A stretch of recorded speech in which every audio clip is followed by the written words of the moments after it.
출애굽기 2장 1절부터 보시겠습니다.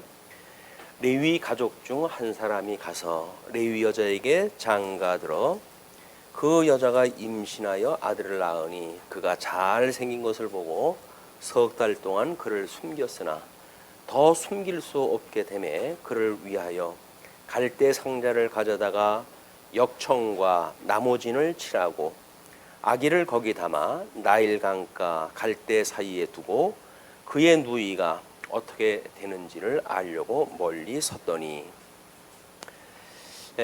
우리 출애굽기 2장의 내용은 영도자를 위한 준비입니다. 하나님께서 이미 언약자손을 준비를 하셨어요. 10조에 이어서 언약자손을 준비를 하셨고 이 언약자손은 지금 애굽이라고 하는 곳에 하나님께서 집어넣어 가지고 생육 번성하게 하신 겁니다. 이 애굽으로부터 이제 영도를 갖다 해내야 될 영도자, 지도자입니다. 지도자 모세를 준비를 하시는 거죠. 모세. 그는 늘 죄에서 종노릇하고 있던 성도를 불러낸 예수 그리스도에 대한 예표적인 사건이기도 합니다.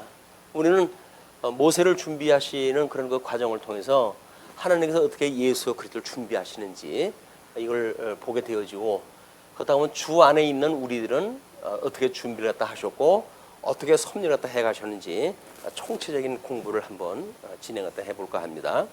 거기에 2장이 1절부터 4절이 모세의 출생 장면이에요.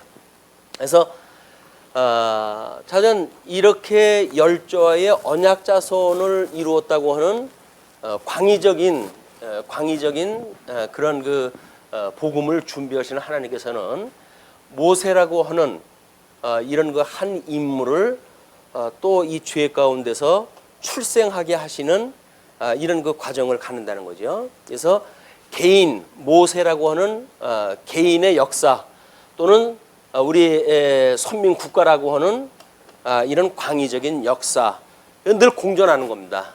그래서 우리가 어떤 종말적인 삶을 이렇게 신앙생활의 감각을 가지고 한다는 이야기는 우주적 종말은 전 인류의 종말이죠. 그러나 거기에 사는 개인의 종말이라고 하는 것도 이런 하나님 나라라고 하는 측면에서 또 개인의 역사가 시작되어지는 거예요. 그러니까 성경이 어떤 그 선민국가라고 하는 걸 통해 가지고 설명이 되어지고 있지만 우리 개인의 삶은 여기서 개인의 삶으로 우리가 발견을 갖다 해낼 수가 있는 것이고, 그렇기 때문에 우리가 성경이 우리 삶의 주관적인 그런 그 믿음으로 오고 또 절대 객관적인 진리로도 확보가 되어지는 겁니다. 그래서 절대 객관성과 또 우리의 경험적 주관성 이런 것이 공존하고 있다. 그래서 성경이 나하고 상관이 없다고 한다면 우리의 개인사는 여기 빠져버리고 마는 거야. 그래서 우리가 예수 안에 있다고 하는 그 이야기는, 성경은 예수 그리스도에 대한 이야기인데 예수 그리스도를 언약하고 예수 그리스도를 성취한 것이 성경의 역사거든요. 그 절대 객관적인 역사 안에 예수 그리스도 안에 있는 우리들에 대한 삶도 여기 함께 있다는 거예요. 그걸 우리가 발견해내는 것이 주관적인 믿음에 이르는 길들입니다. 그래서 성경이 객관적이고 하나님은 언약대로 이루시고 예수는 그리스도시고 라고는 성경 객관적 그 진리를 아는 것이 다는 아니라는 거죠. 과거에 그것이 다라고 우리가 생각을 했기 때문에 개인적인 삶에 대한 것이 핍절하게 이렇게 느껴지고 그런 거예요.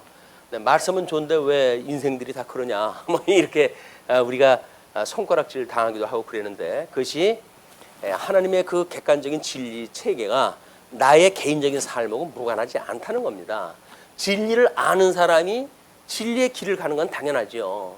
그런데 마치 진리가 잘못되어진 것처럼 말을 갖다 하고 그걸 나의 삶에 어떤 건 정당성을 부여하는 방패막으로 삼는다는 이야기는 하나님의 그 말씀을 우리가 경히 여기게 되어지는 거기 때문에 이런 균형 잡힌 신앙생활을 하는 것은 매우 필요하다고 보여집니다. 지금 그 현금 어두운 한국 기독교의 문화도 마찬가지죠. 기독교라고 하는 것이 성경을 통해 가지고 절대 객관적 예수가 그리스도라고 하는 기초 위에 교회가 세워졌는데 그 교회에 대한 내력을 우리가 제대로 파악이 안 되어지게 되면 우리가 몸담고 있는 교회에 대한 그런 확인이 안 되는 겁니다.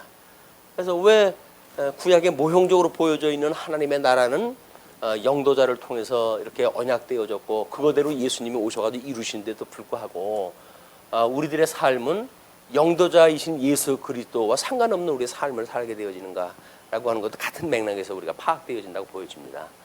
자, 그런데 하나님께서 그 출생을 준비를 하시는데 레위 가족이에요. 레위 가족. 이 출생의 배경이 이제 남자가 레위 지파의 그런 그 사람이고 여자도 마찬가지로 이게 레위 지파의 사람에게 장가를 가게 되어집니다. 레위 가족 중 한 사람이 가서 레위 여자에게 장가들어. 그래서 레위족이라고 하는 특별히 선택되어진 이미 6월절 어린 양의 그런 우리 이야기로부터 시작되어진 것이 모든 장자가 다 죽임을 당하는 때 아닙니까? 근데 이 선민국가의 장자들을 하나님이 살려주시면서 그들은 곧 나의 것이다 이렇게 이야기를 했단 말이에요. 그래서 이 하나님의 것이라고 하는 것을 드러내시는 방법이 레위 지파를 따로 구별을 갖다 해가지고 섭리하시는 과정이거든요. 이거는 끊임없이 여기서 애굽에서 인도내시는 것이 언약 자손, 여기서 선택 백성, 선택되어진 백성이라고 하는 것을 구별해내는 방법이 이제 애굽에서 출애굽을 시키는 방법인데 이 선택에 대한 걸 보여주는 것이 또 레위 지파라고 하는 한 지파를 보여주는 또 축소적인 의미인 거예요. 그래서 레위 지파가 이제 이런 의미를 가지고 뽑아냈는데 고라 자손이 뭐 나도 레위 지파다 뭐 이렇게 막 나가자고 한다면 이거보다 더 작은 의미로 주어진 그걸 또 모르는 거야. 그러니까는 광의적인 걸 안다고 해서 다 아는 게 아닙니다. 광의적인 것 안에 또 작은 규모를 알고 작은 규모를 다 알고 해가지고 점점 이 구체성이 확보되어지는 것이 우리 믿음의 세계거든요. 근데 우리는 뭐 막연하게 예수님이 뭐 우리 죄를 구원하셨어 라고 하는 어떤 복음만 가지면 구원을 받는다고 이야기를 하는데 구체성이 떨어지는 우리 삶하고 직접적인 관계가 없는 막 이런 것들은 사실은 그 우리의 믿음의 그런 그 일들이 아닙니다. 그냥 지식의 일종이지 생명의 양식으로서의 그 말씀이 아니다. 그런 그 우리가 놓고 봤을 때 구체성이라고 하는 그것은 우리들에게 직접적 관계가 있는 밀접한 그런 관계를 우리가 확인해낼 수가 있는 겁니다. 그래서 예수 그리스도와 그의 기초한 성도들, 한 몸을 이룬 성도들과의 우리가 어떻게 한 몸이 되어졌는가라고 하는 이런 관계성. 뭐 관계성이 없다고 한다면 뭐 남편은 남편이고 아내는 아내고 뭐 다 자기 은사 받아도 사랑하는 거지. 뭐 어떡하란 말이야 나보고 뭐 이렇게 이야기를 하게 되면 관계성은 이미 단절되어진 거예요. 가족이라고 그러면서도 어떡하라고 나보고 뭐 너는 너대로 살고 는 나대로 사는 거지 뭐 이렇게 말하게 되면 관계성이 단절되는 거예요. 예수님과 성도라고 하는 그거는 한 몸을 이루는데 한 몸의 이 관계성이 무시되어질 수가 없는 겁니다. 예수 그리스도와 우리와 어떤 관계를 가지고 있는가라고 하는 것이 좀 더 구체적인 그런 그 내용을 통해서 확인되어지고 그때마다 생명의 주가 되시는 예수 그리스도를 만나게 되어지고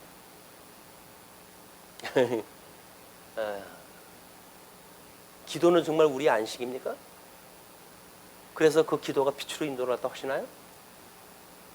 기도는 우리의 안식이니 우리를 빛으로 인도하시고 그래서 앞이 캄캄할 때 당신은 기도하셨나요? 라고 이야기를 하는 그 노랫말이 오늘 계속 머리에서 떠나질 않네.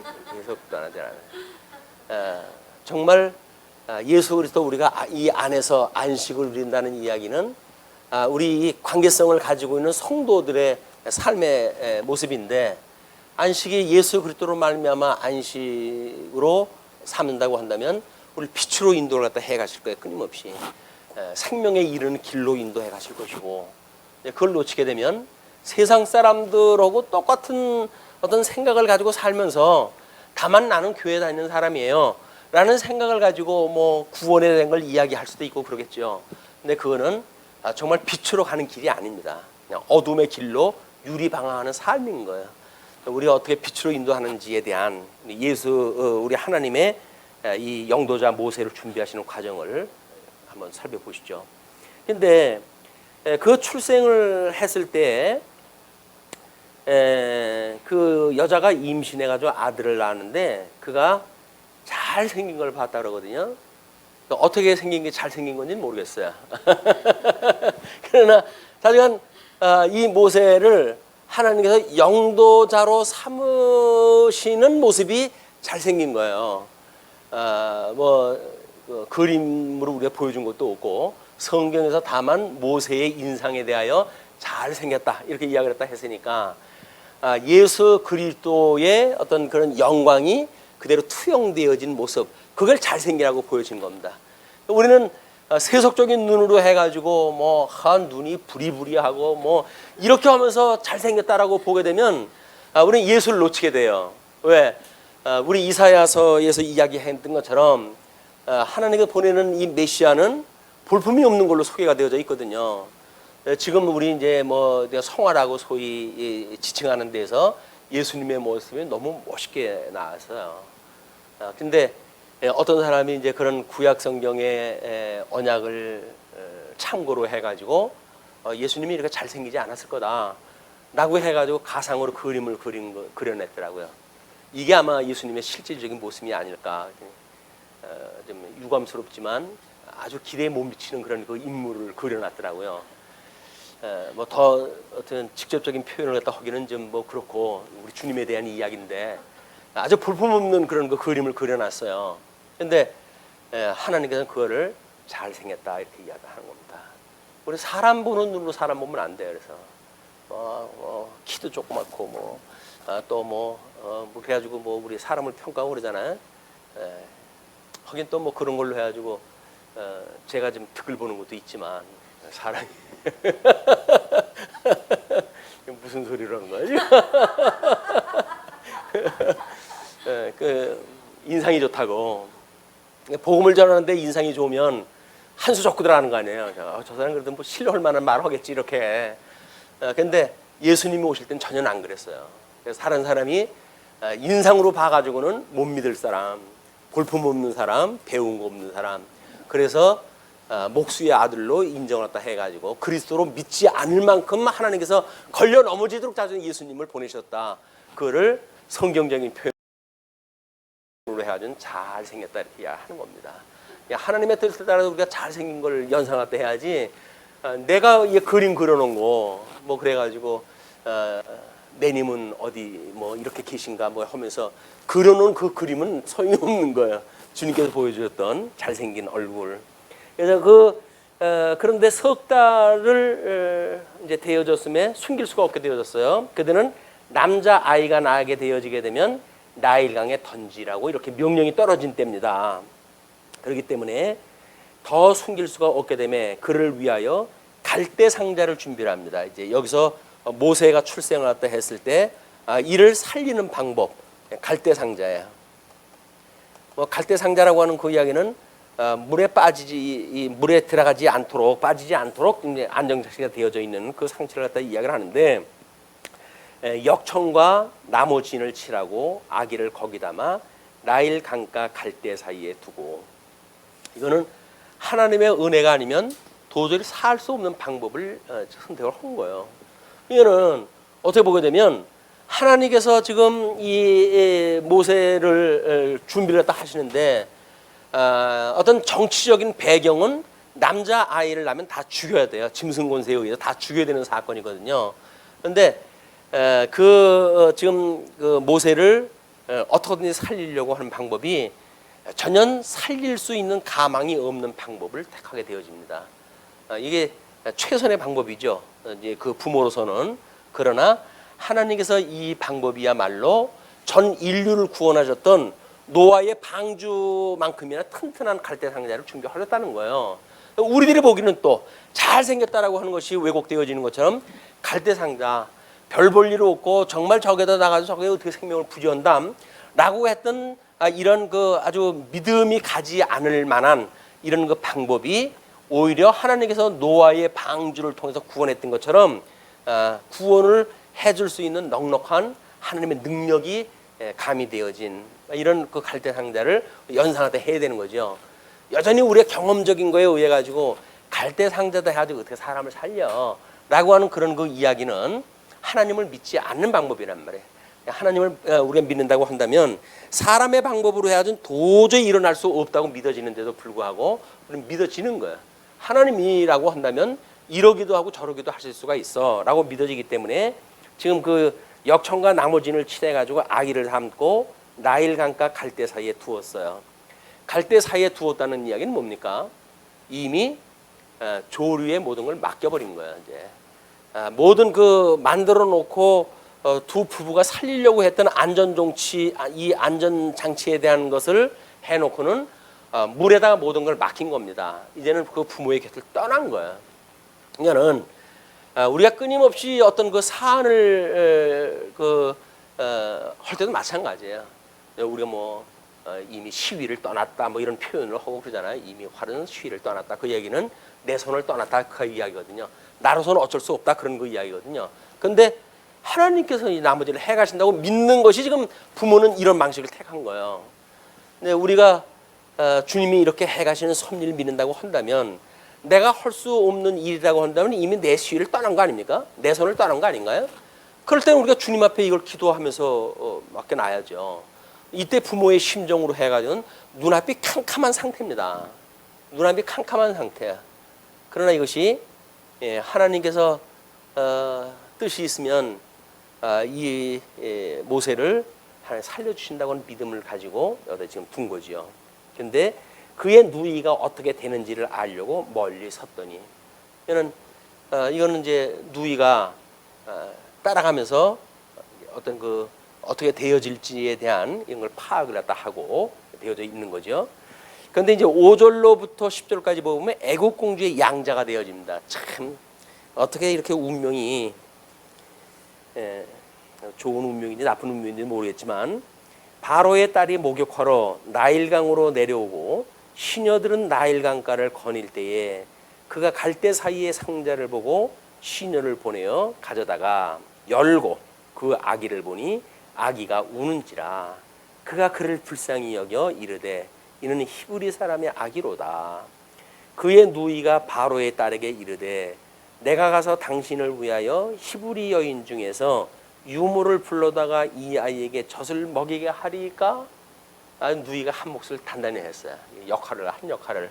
그래가지고는 마치 이제 모세의 생모가 아닌 그냥 단순한 유모처럼 꾸려가지고 이제 그렇게 젖을 먹일 그런 그 방책을 이제 묻습니다. 그랬더니 바로의 딸이 그에게 이르되 가라 하매 그 소녀가 가서 그 아기의 어미를 불러오니 이게 일련의 어떤 그런 그 아주 극적인 지금 그 소설 아닙니까? 아니 상사의 기로에 놓여져 있는 이 아이가 어떻게 생모 품에서 이제 그 생모 품에서 아이가 자란다는 이야기는 지금 이 선민국가의 이 애굽으로 왔던 인물들은 누구예요? 열조에게 언약을 받았던 백성들 아닙니까? 그러니까 이 열조로부터 출생되어진 언약 자손이라고 하는 그 의미가 이미 생모로부터 이제 젖을 먹으면서 성장되어질 출생뿐만 아니라 생장되어질 성장되어져 갈 모든 걸 준비했다 하신 거지요. 이게 그래서 생육하고 번성하라. 우리 언약 자손의 언약을 그렇게 이야기를 하셨어요. 너희는 생육하고 번성하라. 그리고 땅에 충만하라. 이렇게 이야기를 했는데 이 모세는 출생을 갖다 해가지고 죽음의 지금 고비에서 이렇게 생장할 수 있는 환경을 하나님께서 준비하다 하셨다. 이런 하나님의 섭리가 믿어졌을 때 우리의 생명이 어떻게 되어질 거를 우리가 염려할 것이 없죠. 근데 이런 것이 믿어지게 됐을 때 예수님께서는 너희들이 무엇을 먹을까 마실까 염려하지 말라는 이야기거든요. 이게 왜? 너희들이 잘나가지고 먹고 여지껏 살아왔다는 게 아니라는 거예요. 하나님의 은혜로 살아왔다는 거예요. 근데 하나님의 은혜를 헌시자처럼 버려버리고 그래도 내가 꼼지락거려도 먹고 살았지 뭐 하나님께서 내가 뭐 가만히 있는데 뭐 먹여주셔서 라고 해가지고 끝까지 자기를 주장하려고 이제 그러거든요. 소위 공로주의라고 하는 아주 최소한의 저항의 인간이 그래도 내가 뭘 했다는 거예요. 자기의 영광을 드러내겠다는 이야기거든요. 그렇지는 않습니다.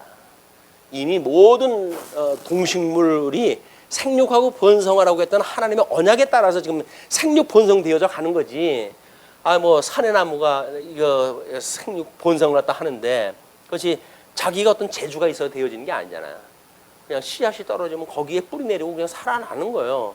그리고 생존 경쟁에 치면 하나님께 죽여버리는 거예요. 왜? 다른 나무의 생장을 위해 가지고 어떤 나무는 희생도 시키시고 그 조화를 이루어 가시면서 이 산천초목을 지금 섭리를 갖다 해 가신다. 산천초막은 하나님께서 하시고 우리 인생은 우리가 해가는 거라고요. 인생은 나의 것. 뭐 이렇게 가지고 노래할 겁니까? 쓴맛을 봐야 이제 그 속에 쏙 들어가 버리지. 뭐 인생은 나의 것이, 인생은 나의 것이.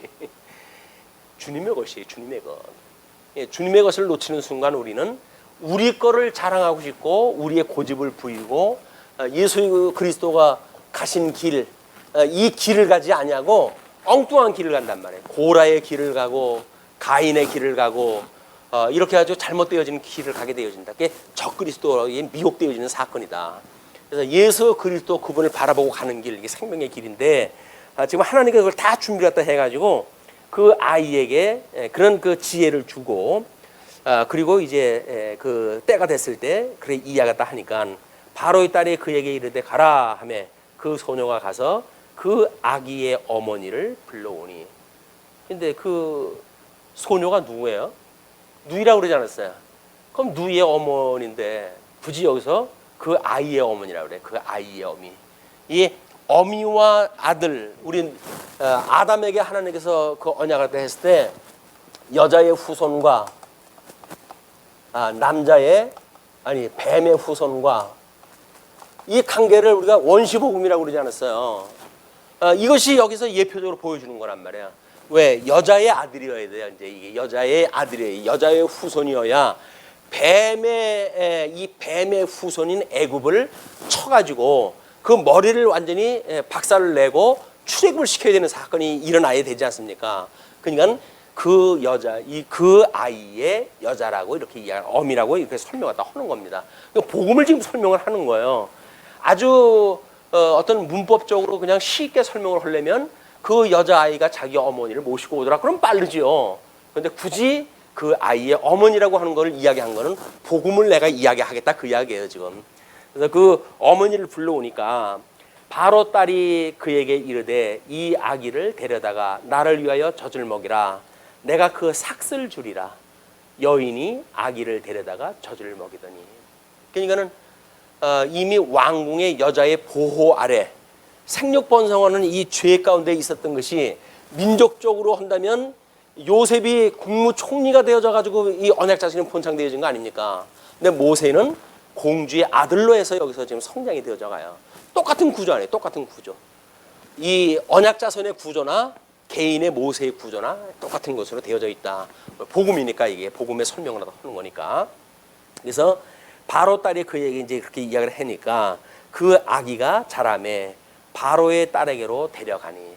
이제 젖될 때가 되어졌으니까 유모가 이제 그 젖을 먹이는 그런 역할은 필요가 없잖아. 그러니까 바로의 딸에게 데려가니 그가 그의 아들이 되니라. 그가 그의 이름을 모세라 하여 이르되 이는 내가 그를 물에서 건져내었음이라 하였더라. 이름을 예수라 하니 이는 자기 백성을 저희 죄에서 구원할 자이라 하심이라. 근데 모세라고 하는 이름을 지어놓고 그 공주가 의미를 부여하는 것이 내가 물에서 건졌다.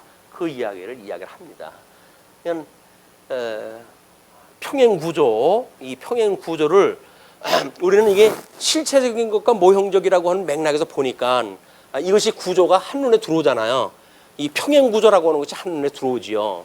그렇지 않으면 그냥 옛날 얘기 여기서 해야 돼요. 이제 옛날 얘기만 모세가 갈대상자 구원을 받았고 엄마를 우연히 그 딸이 전부 여기서 어떤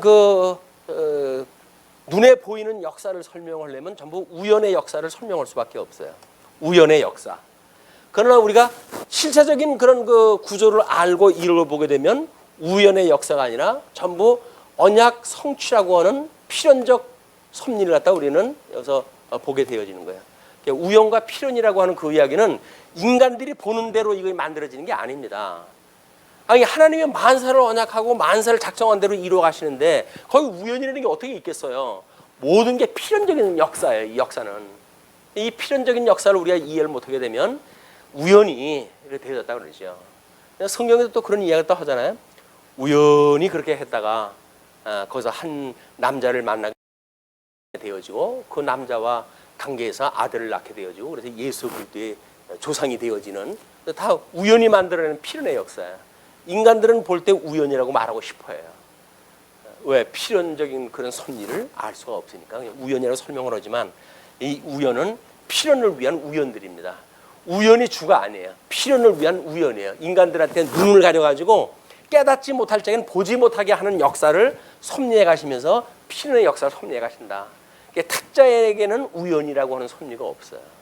오늘 우리의 만남은 우연이 아니었어. 우리는 필연적인 만남이에요. 필연적인 만남. 왜? 우리는 이미 예수 그리스도 안에서 한 지체인 걸 알 수가 있기 때문에 그렇죠. 그렇지 않다고 한다면 우리는 그냥 우연히 만났던 남녀의 문제로 이게 끝나게 되어지고 어떤 집안과 집안의 만남으로 이야기가 되어지고 김씨네 이씨네 홍씨네 이래 가지고 이야기 되지만 아니다. 필연을 이루기 위한 우연으로 하나님 섭리하다 하십니다. 그래서 이미 눈먼 자 불택자들에게는 이걸 보이지 않도록 숨기시고 택자들에게만 이걸 갖다 드러내가지고 알게 하시고 그러므로 이게 하나님의 뜻인지를 알아서 이것이 생명의 길이군요. 이런 복음을 깨닫고 가게 하고 망하게 할 자는 우연으로 가장을 시키셔가지고 자기 자랑하고 자기 영광을 위해 살다가 그리고 그냥 이 어둠 속에 영원히 심판을 받도록 섭리하다 해가신다. 우리한테 우연이 아니고 필연이라고 보여주는 역사는 너무 놀라운 거예요. 예수님이 이 땅에 오셨고 그래서 우리가 이러이러한 성도의 삶을 살게 되어졌고 이제 필연이라고 하는 하나님의 언약대로 이루어지는 하나님의 절대 주권적인 섭리였습니다 라고 고백하는 것이 우리 믿음의 사람들이 해가는 역사입니다. 자, 이제 그렇게 하면서 11절서부터 20절을 보게 되면 미디안으로 도피오는 사건이 이제 벌어지게 되어져요. 자, 이제 이게 우리 갈대 상자 안에서 이제 구원을 받아가지고 공주의 아들로 아주 아름다운 시간을 보냈어요. 이제 우리 모세의 그 나이가 이제 120년 아닙니까? 근데 40년의 역사, 40년의 역사, 그다음에 40년의 역사 이렇게 이제 준비를 해 가실 거예요. 그러면 이제 이 40년까지 역사는 이 애굽에서 공주의 아들로서의 40년의 역사지요. 그리고 이루 말할 수 없는 미디안 광야에서의 또 40년의 역사가 이제 이루어질 거예요.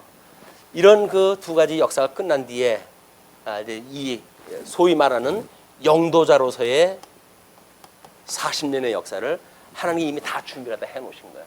그럼 120년 그의 일생을 다 준비를 다 해놓으셨고 그리고 이 40년 이전에 출생을 섭리를 다 해가신 거니까 하나님께서 이미 아담을 지으시고 세상 끝날까지 해갈 걸 다 이미 계획을 세워놓으시고 그리고 아담의 언약을 하신 거예요. 그리고 둘째 아담 예수가 오셨고 그 예수님에 의해서 주님의 몸된 교회가 이루어졌고 세상 끝날까지 섭리를 다 해가실 거예요. 이건 실제적인 섭리 안에 언약 이 구약 성경의 구약 그 언약 자손들의 민족사가 모형적으로 있고 거기 개인의 모세의 역사도 이렇게 일생을 통한 섭리가 준비되어져 있다. 그럼 모세만 120살까지 살 걸 하나님께서 다 하시고 이렇게 준비를 다 하셨을까요? 아닌 거예요. 이덕성이도 다 준비를 다 해놓으셨어요. 그러니까 우리가 무엇을 먹을까 마실까 무엇을 입을까 이런 거 염려하지 말라는 거예요. 왜? 우리 주님께서 이렇게 필요한 거 우리가 이렇게 필요한 걸 이미 다 알고 계시거든요. 하나님 다 준비를 다 해놓으신 건데 근데 우리는 우리가 뭔가 열심히 해가지고 얻었다고 생각이 드니까 하나님을 믿지 못하는 거예요. 하나님께서 이게 다 언약대로 이루어 가신다고 믿어지게 되어지면 오늘을 살아가는 우리들한테 필요한 거 주님께서 아신다고 보여주는 거죠. 그러니까 우리한테 필요한 거 구하게 되어지게 되면 하나님이 주신다는 거예요. 그거를. 근데 필요한 게 아니라 필요한 건 이미 쌓아놓고 그리고 10년을 위해 가지고 40년을 위해 가지고 심지어 우리 그 손자까지 하게 되면 한 100년 정도 내다보고 기도하는 거 아니에요. 다. 우리 손자의 뭐를 위해 가지고 다 주시오 해가지고. 그런데 우연히 보는 그런 어떤 민족사적인 입장에서 보게 되면 우리들의 손자인지 모르지만 하나님께서 보게 되면 당신의 자손들이에요. 죽게 맡기는 게 안전하지. 그걸 잘 돌아가지 않는 머리를 가지고 뭐 이걸 우리 거 이렇게 해주세요라고 말하게 되면 하나님께서 참 깝깝하죠. 완전 무결하게 다 준비해 놓으셨는데 신통지 않은 걸 달래는 거예요. 여기서 참 하나님 답답할 거예요. 그냥 야 좋은 길을 그냥 구해. 좋은 길을 구해. 이게 사도 바울이 그 로마 교회 편지를 갖다 쓸 때 그러잖아요. 어떤 너에게 나아갈 어떤 길을 구한다고요? 좋은 길 얻기를 구한다 그러잖아요. 좋은 길 얻기를 구한다. 그 좋은 길이 뭐예요? 하나님께 준비하신 좋은 길이 뭐예요? 죄수의 몸으로 풍랑만 나가도 가는 길이라니까요. 그걸 우리식으로 해석을 하게 되면 이왕이면 세단을 타고 뭐 배도 좀 유람선 큼지막 타고 그래가지고 갔으면 얼마나 좋겠어요. 근데 죄인의 몸으로 두 손 꽁꽁 묶인 채 그리고 끌려간 거예요. 그런데 거기서 하나님의 영광을 드러내지 않습니까? 죄인으로서 도저히 할 수 없는 그런 역할 속에 그를 갖다 맡겨놓고 그리고 그 다음에 그럼 내가 이제 할게. 그래가지고 거기서 풍랑 속에서 사람들을 구원하게 하는 역사, 거기서 뭐 뱀에 물려도 살아나는 역사, 뭐 이장을 살리는 역사, 그리고 로마의 그 제장군들, 전쟁에 승리할 수 있는 장군들만 들어가는 개선문 쪽을 향해 가지고 죄수의 몸으로 보무도 당당하게 거길 들어가는 거예요. 죄수의 몸으로. 왜 들어가는 거예요? 생육하고 번성하고 땅을 차지하기 위해서 들어가는 거예요. 로마 제국을 장악하기 위해서 들어가는 거예요. 우리는 뭐나 가지고 들어가야 된다고 생각이 들잖아요. 그렇지는 않습니다. 하나님께서는 다 준비해 놓으셨다. 저도 강의할때만 또 이러죠. 저라고 또 무슨 다 믿고 그렇게 살아가는 거 아니에요. 전전긍긍할 때도 있고 그래요. 정신없을 적엔 코가 빠져가지고 별일 다 생각하고 그러는데, 그러나 이게 이제 일용할 양식이죠. 이게 말씀을 공부하게 되면 맞아. 근데 내가 왜 쓸데없이 그런 생각을 하고 염려했을까? 이런 생각이 드니까 하나님의 이런 믿음을 우리한테 보시고 우리한테 그런 안식, 기도는 우리 안식이라 그랬어요. 기도는 우리 안식. 이거 어디로 인도한다? 빛으로 인도한다. 예. 빛 대신 예수 그리스도로 인도한다 하니까. 그래서 눈앞이 캄캄하고 어떻게 될지 모르겠어요. 주님. 이렇게 했을 때 기도를 하시게 되면 빛으로 인도한다 해가지고 하나님의 선한 뜻이 무엇인가를 깨닫게 하고 인도해 가신다. 자, 그러면서 이제 그 모세가 장성한 후에 한 번은 장성한 지 이미 40년 지나갔어요. 뚝딱하고 40년 다 지나간 거야. 아무리 남의 얘기지만 어떻게 출생해가지고 40년을 이렇게 몇 문장으로 해서 정리를 또 할 수가 있어요. 근데 우리 인생을 갖다 자서전을 쓰는 이에 쉬운 소리를 또 하면은 되지 않은 소리를 또 해가지고 한 권의 책을 갖다 만들어내고 그냥 우연히 나왔다 우연히 죽었다라고 해가지고 끝낼 수 있는 건데, 그 사람 그 자서전은 전부 한 문장으로 압축되어지는 게 어디에 기록되어집니까? 전부 무덤에 비석에다 쓰는 거예요. 그냥 흙으로 태어났다 흙으로 돌아갔다 그래가지고. 모세가 장성한 후에 한 번은 자기 형제들에게 나가서 그들이 고되게 노동하는 것을 보더니 어떤 애굽 사람이 한 히브리 사람 곧 자기 형제를 치는 것을 본지라. 이게 방점을 찍어야 돼요. 자기 형제. 애굽에 살고 애굽의 공주의 아들로 40년을 성장을 했는데 그 모세가 자기의 형제로 이스라엘 사람들을 인식을 갖다 해요. 자기 형제를 치는 것을 본지라. 좌우를 살펴 사람이 없음을 보고 그 애굽 사람을 쳐 죽여 모래 속에 감추니라. 이게 공분인 거예요. 공분. 하나님이 싫어하는 거를 하나님의 아들이 싫어하는 것. 그 선악이라고 그러지 않았어요. 하나님이 싫어하는 걸 우리도 싫어해야 되는데 우리는 하나님이 싫어하는 걸 골라가지고 하려고 그러잖아요. 여기서 하나님이 싫어가지고 일부러 안 준 거 골라가지고 달라고 그래. 억지를 부리면서 달라고 그래. 목숨을 걸고 달라고 그래. 근데 하나님이 그걸 나는 그거 싫어서 너한테 안 줄 거야 라고 이야기를 한 거란 말이에요. 악하다고 생각이 들어가지고 이제 준비를 안 하신 건데 우리는 골라가지고 그걸 달라고 그러는 거예요. 왜? 악한 세상에 우리가 이 눈이 감겨져 있기 때문에 악한 세상이 우리한테 미혹거리를 준 거를 끊임없이 골라낸다. 그러니까 우리가 빛을 보고 살아간다고 한다면 어두움이 요구하는 것들을 싫어하지요. 하나님이 싫어하는 거니 우리 싫어해야 되는 거 아니겠어요? 우리 하나님께서 우리 주시지 않은 거면 하나님께서 싫어하시기 때문에 안 준 거예요. 사랑하시기 때문에 안 준 거예요. 그렇다고 한다면 구하시렵니까? 마시렵니까? 알아서 이제 선택을 하셔요. 그동안은 하나님이 뭐 잊어버리고 안 주신지를 알고 우리가 고함고함 질려가면서 달라고 그랬는데 하나님이 정말 우리 사랑하시기 때문에 안 주셨다고 그러면 다행이죠. 그렇게 믿어지게 되면 감사합니다. 범사에 감사가 나오죠. 받을 걸 안 받았는데 어떻게 감사가 나오겠어요? 하나님이 우리 사랑하시기 때문에 안 주셨다고요? 감사합니다. 이게 우리한테 안 주신 건 감사의 조건이지 불만의 조건이 아니다. 자, 그런데 이제 똑같은 문제만 나오질 않죠. 이튿날 다시 나가니 두 히브리 사람이 서로 싸우는지라 그 잘못한 사람에게 이르되 내가 어찌하여 동포를 치느냐 하매 그가 이르되 누가 너를 우리 일을 다스리는 자와 재판관으로 삼았느냐? 네가 왜 주관을 갖다 하느냐 그 얘기죠. 내가 애굽 사람을 죽인 것처럼 나도 죽이려느냐? 이 쥐도새도 모르게 헌지를 하는데 하나님께서 이걸 다 까발려 노출시켜 놓으신 거야. 왜? 너 이제 광야 40년 시작돼야 돼 그 이야기거든요. 그러니까는 자기는 모르게 한다고 다 숨겨놨는데 하나님이 완전 노출을 시켜가지고 이 싸우는 이 인간들도 전부 이거 아는 거야. 그러니까 애굽 사람을 죽인 것처럼 나도 죽이려느냐? 모세가 두려워하여 이르되 이 일이 탈로 되었도다. 탈로 되었도다. 내가 숨기려고 했던 거 하나님이 드러내게 하신 거야. 그럼 모세가 탈로 났으니까 잘못되어진 건가요? 아니죠. 모세는 그렇게 일어난 일이 하나님께서 뭘 준비하려고 하셨던 것인지를 모르고 그냥 뭐 이방 하나 쳐 죽였는데 그래서 간단하게 생각을 하고 했죠. 그러나 하나님께서는 광야 생활 40년을 준비하기 위한 섭리를 갖다 아주 구체적으로 하신 거예요. 이게 그러니까는 그 바로가 이 일을 듣고 모세를 죽이고자 하여 찾는지라 모세가 바로의 낯을 피하여 미드안 땅에 머물며 하루는 우물 곁에 앉았더라. 처량한 신자가 됐어요.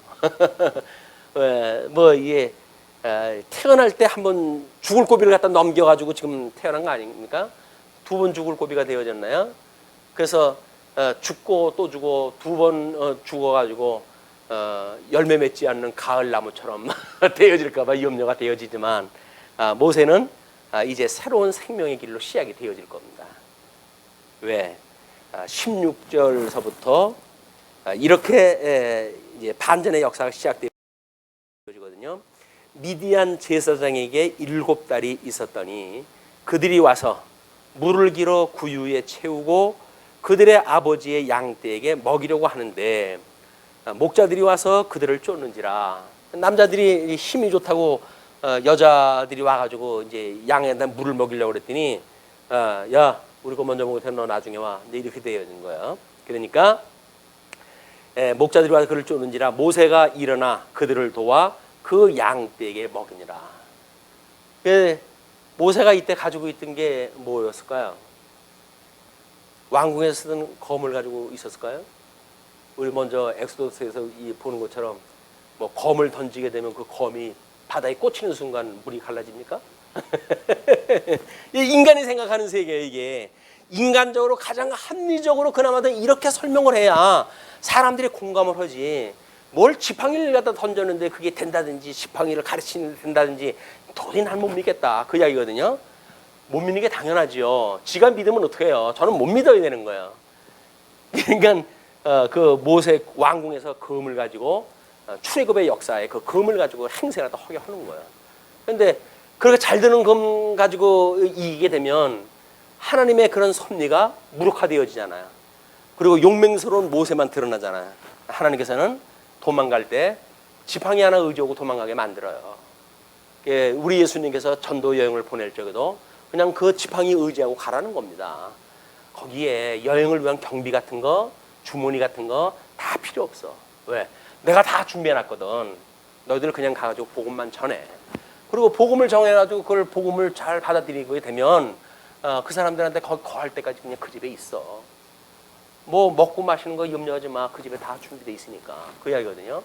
근데 만약에 그들이 받아들이지 않는다고 한다면 너희는 발에 먼지를 떨고 그 집을 떠나라. 그 집 저주하라 그 이야기예요. 왜? 이미 예수를 믿지 않도록 예정되어진 집이니까. 그러니까 복음을 전했는데 복음을 안 듣고 뭐 뽀기고 그러잖아요. 그럼 우리는 안절부절해가면서 어떻게든지 뭐 복음을 전해가지고 구원을 시켜야 되는데 그 긍휼한 마음이라는 건 안절부절하는 게 아니에요. 아, 예수님을 모르니까 저럴 수밖에 없구나 해도 복음을 우리가 적극적인 방법을 복음을 주는 걸 갖다 해야지. 그걸 뭐 사정사정해도 교회를 끌고 와가지고 뭐 어떻게 사람 만들까 이렇게 생각하시는데 그렇지는 않습니다. 오고 싫으면 오지 말라고 그래야 돼요. 그래야 이 어떤 말씀을 증거하면서 나름대로 해가지고 말씀에 권위가 쓰지. 뭐 사정해가지고 끌고 와가지고 그래도 내가 하나 전도했어 라고 하는 거 하나님께서 듣기 원하지 않으신다니까요. 듣기 싫으면 관두라 그래야 돼요. 그래야 하나님 말씀 듣고 고꾸라지고 거기서 새로운 생명으로 잉태가 되어지지. 그렇지 않으면 여전히 뭐 전도자들 끈어금 묶여가지고 뭐 혈연, 지연 뭐 이렇게 해가지고 이런 어떤 그 교회의 그런 구성원이 되어지고 마는데 아무런 의미가 없습니다.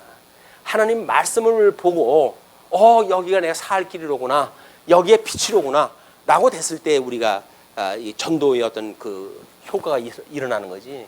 맨날 교회에 올 거야 안 올 거야 뭐 이런 거 물어보고 그걸 뭘 아쉬워해요. 아쉬워하기는 그 아쉬워하고 그러면은 뭐가 쟤 뭐 생기는 거 아니야 뭐 이렇게 해가지고 괜히 오해한다고요.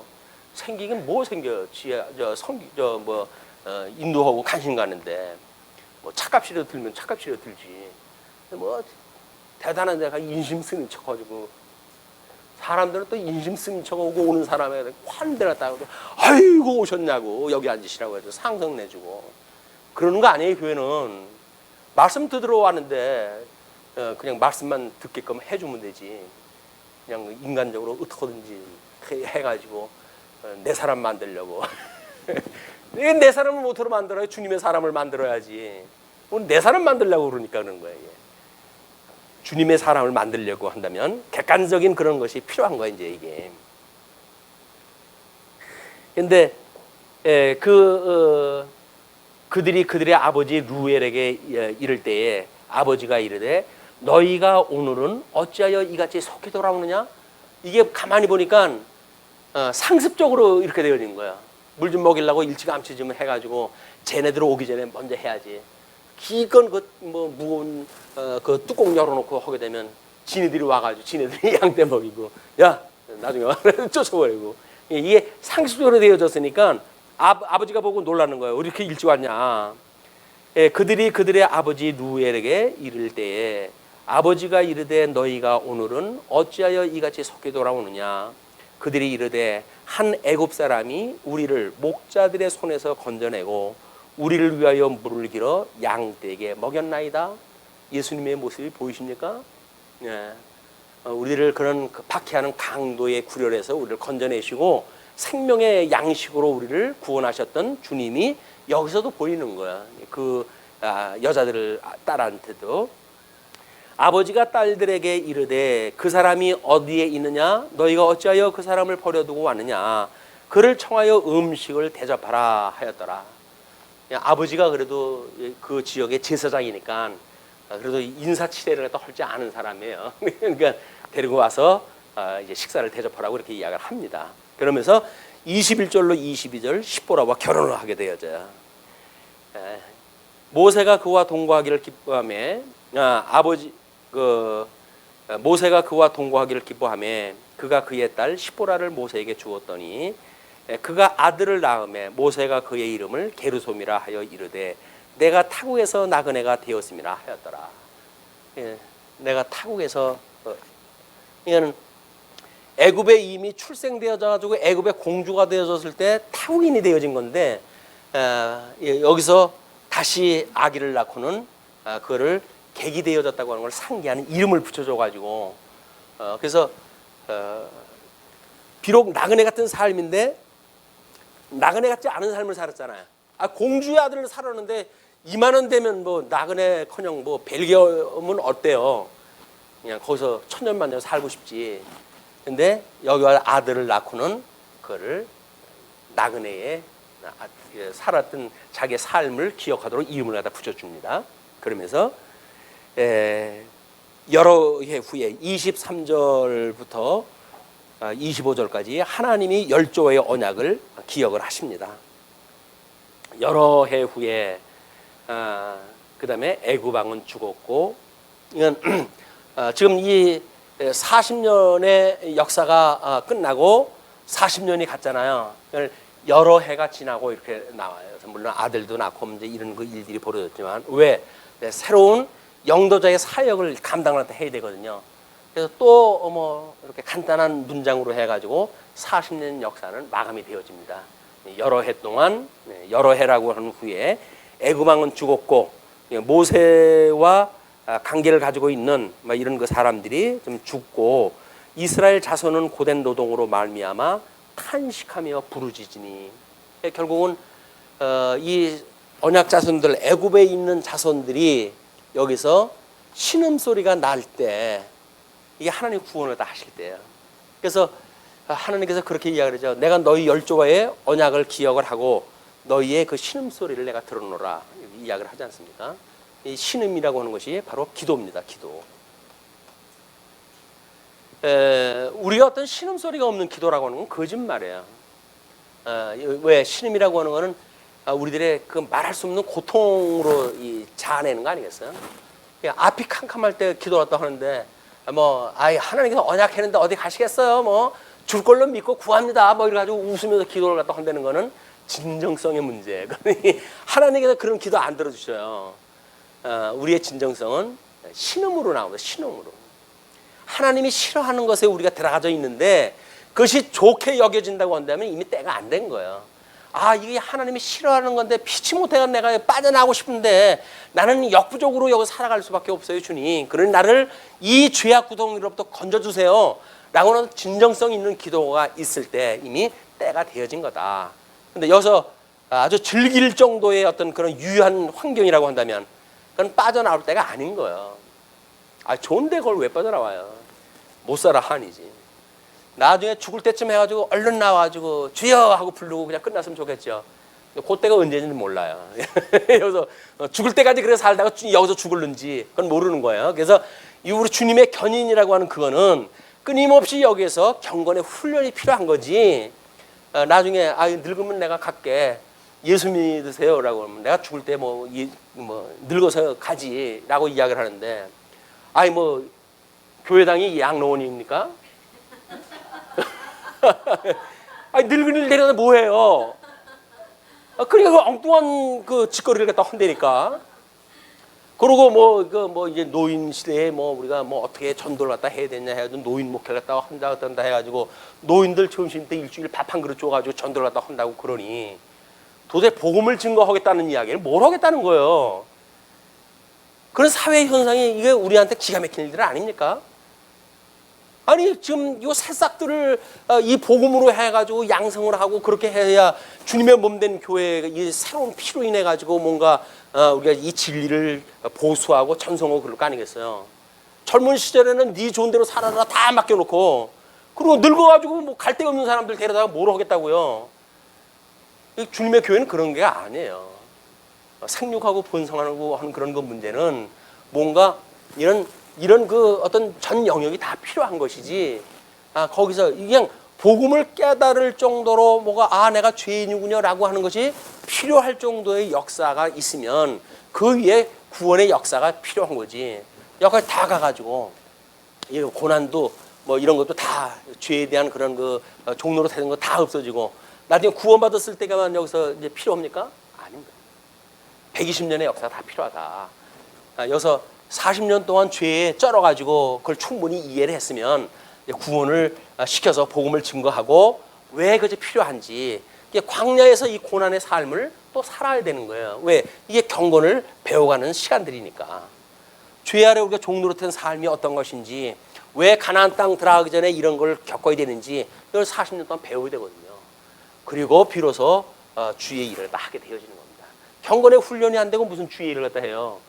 주의 일을 한다고 괜히 겁먹 들어가지고 젊은 나이에 뭐 신학을 하고 목사를 갖다 한다니 어쩌네 해가지고 뭐 30살도 안 돼가지고 그 머리가 허연 장로님들 앞에서 무슨 쩍쩍대면서 강론한다고 해가지고 생명이 전달이 되어지겠습니까? 안 되어지는 거예요. 아, 인간이 안 되먹는데 무슨 복음이 있어요, 복음이. 그렇게 우리가 이게 필요하다. 장로님은 뭐 40세 이상이 돼야 되고 목사는 우리가 30세 이상의 목사가 돼야 돼요. 어떤 이런 경륜의 역사가 없이 복음을 증거한다는 이야기는 교만이에요, 교만. 이론으로만 이게 설명이 되어지는 겁니까? 안 되는 거예요. 복음이라고 하는 철저한 자기 경험적이어야 되는데 죄에 대한 그런 뭐 지식도 없고 뭐 죄의식도 없고 하면서 복음을 말한다고 한다면 복음을 듣는 사람들이 뭐 거기에서 은혜를 깨닫겠어요. 안 되는 거예요. 철저하게 죄의식에 의해 가지고 자기 여기서 죽지 않으면 안 됩니다라고 하는 신음 속에서 건져내야 그래 여기서 이거를 경건을 우해 가지고 여기서 배웠던 걸 갖다 냄새도 맡기 싫어요, 보기도 싫어요 해가지고 배척을 하지. 그게 없으니까 경건의 생활을 하는 것이 아니라 육으로 사는 건 여기서 사는 걸 그대로 끌고 와서 하고 영적으로 해서 구원을 받았네 하고 사니까 그러니까 우리 그 이원론적인 우리 요즘 이제 배우는 그런 교회 구조가 되어지는 겁니다. 영은 구원받았고 육은 아무 문제 없어 그대로 네 조언대로 살아라고 말하니까 구원파가 되어지는 거예요. 교회라고 하는 거는 철저하게 자기를 쳐서 복종시키는 겁니다. 그래가지고 하나님의 선한 뜻을 따라서 우리가 가게 되어지는. 여기서는 신음을 갖다 했는데 여기서는 왜 신음이 안 돼요? 여기서는 쥐업 열매가 되어서 아버지 집을 우리가 바라봤던 곳인데 왜 여기서는 쥐업 열매를 먹으면서 아무렇지도 않죠? 그건 무슨 아니에요? 여기서 쥐업 열매면 여기서도 쥐업 열매인 거예요. 그런데 아버지 집에 와가지고 이제 배 좀 불렀다고 다시 쥐업 열매가 그립습니까? 이게 우리들의 잘못되어져 있는 인식이란 말이에요. 죄로부터 우리가 구원을 받았다는 이야기는 죄로부터의 끊임없는 단절을 우리가 선언하는 것이고 그로부터 우리를 제발 우리가 우리에게 죄진 자를 사하여 준 것처럼 우리 죄를 사하여 주시고 우리를 시험에 빠지지 않게 하시고 우리를 이 악에서 건져 주세요라고 하는 것이 우리 주님 오시는 날까지 우리가 기도해야 될 내용인 거예요. 근데 악에서 구원은커녕 아이고 이거 뭐 누릴만 하네요 주님. 뭐 이왕이면 그냥 퍼 부어주세요 라고 해가지고 대형 교회를 갖다 추구하고 뭐 이 만모니즘에 우리가 쩔어가지고 이 세상에 짝하고 살아간다고 한다면 예수 믿는 거 아니에요. 아니 나의 남은 고난을 채우라고 그러는데 세상에 잘 먹고 잘 살면서 무슨 복음을 증거합니까? 그들을 위해 가지고 뭐 재산을 포기해가면서 복음을 증거하는 것도 아니고 어떻게든지 다고다고 하면서 싸가면서 무슨 복음을 증거를 해요? 그 위에서 굴림을 했다 하면서 무슨 복음을 증거를 했다 해요? 안 되는 거예요. 철저하게 여기서 죽지 않으면 안 되는 거예요. 여기서 죽어야 여기서 사는 거예요. 여기서 버려야 여기서 뭔가 만들어지는 것이고 생기는 거고 여기서 섬기는 자세에 있을 때 여기서 비로소 우리가 통치가 가능한 것이다. 자, 하나님이 그들의 고통 소리를 들으시고 애굽 왕은 죽고 이스라엘 자손은 고된 노동으로 고된 노동이 뭐예요? 율법주의 율법적 행위예요. 그렇죠? 그런 그 율법적 노동 고된 노동으로 말미암아 탄식하며 부르짖으니 그 고된 노동으로 말미암아 부르짖는 소리가 하나님께 상달된지라. 하나님이 그들의 고통 소리를 들으시고 하나님이 아브라함과 이삭과 야곱에게 세운 그의 언약을 기억하사. 때가 되어진 거죠. 하나님이 이스라엘 자손을 돌보셨고 하나님이 그들을 기억하셨더라. 그래가지고 이미 열조에게 언약했던 그 언약을 기억하시는 사건으로 해가지고 새로운 40년의 역사가 전개가 되어질 겁니다. 3장에 들어가게 되면 이제 이 모세의 그런 그 소명서부터 일이 시작되어지니까 다음 시간에 살피기라고 오늘 말씀 줄이죠. 기도하시겠습니다.